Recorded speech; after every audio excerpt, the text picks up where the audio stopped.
મારું નામ છે વણઝારા સુરેશ. શું ઘટના બની છે જેને લઈને આવ્યો છો? ઘટનામાં એમ બનેલ છે કે જે વ્યક્તિ અત્યારે મરનાર છે એ મારા બનેવી થાય છે ભરત મહેશભાઈ વાળા. એમનું નામ છે મહેશભાઈ વાળા ઉર્ફે ભરત કહે છે. એમને કોઈ પણ ગુનામાં ઉત્તરાયણ પોલીસ સ્ટેશનથી પકડવામાં આવ્યો હતો.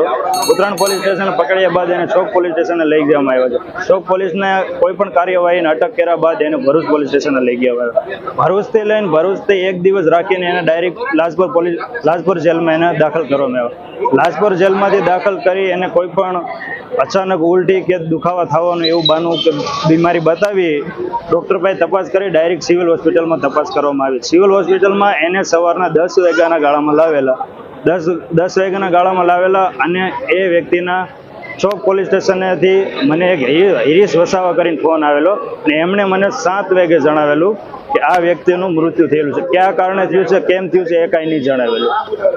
જણાવીને પછી ડાયરેક્ટ ફોન કર્યો. મેં મારા મોટા ભાઈને ફોન કર્યો.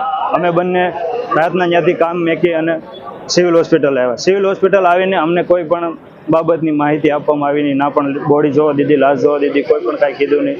અને જે પોલીસના હાથમાં ચાર્જ હતો મતલબ સચિન પોલીસ સ્ટેશન એના રવિ પાટીલ કરીને એક પોલીસવાળા છે એમને ફોન કરવામાં આવ્યો. એને ફોન કર્યો તો એ અમને કોઈ પણ રિસ્પોન્સ આપે નહીં. ઘડીક એમ કહે છે કે મારી ગાડી એક્સિડન્ટ થઈ છે, ઉલટી થઈ ગઈ છે, ફસાઈ ગઈ છે એવું કહીને રાતના અડધી કલાક ઘટનામાં એમ જ લાગે છે કે જ્યારે અમને જોવામાં આવ્યું તો એ વ્યક્તિના માથામાં વાગેલું છે, હાથમાં પાટો બાંધેલો છે, પેટમાં સૂજન છે, બોડીમાં બધે પણ ઇન્જરી કરેલી છે. અને એવું લાગે છે કે આ વ્યક્તિને ઢોરમાર મારી નાખવામાં આવેલો છે. શું માંગ છે પોલીસ પાસેથી એ જ માંગ છે કે આની ફોરેન્સિક રિપોર્ટ કરવામાં આવે. બીજા નંબરમાં કે જ્યાં પણ પોલીસ સ્ટેશને એની ધરપકડ કરવામાં આવી છે બધા તમામ પોલીસ કર્મચારીને બધા ઉપર ઇન્કવાયરી કરવામાં આવે, એના ઉપર FIR કરવામાં આવે. બીજા નંબરમાં કે એ જ્યાં પોલીસ સ્ટેશનથી લઈને લાજપુર જેલમાંથી લઈને સિવિલ હોસ્પિટલમાં ખસેડવામાં આવે એ તમામ ટોટલિંગ વિડીયો રેકોર્ડિંગ જોઈએ.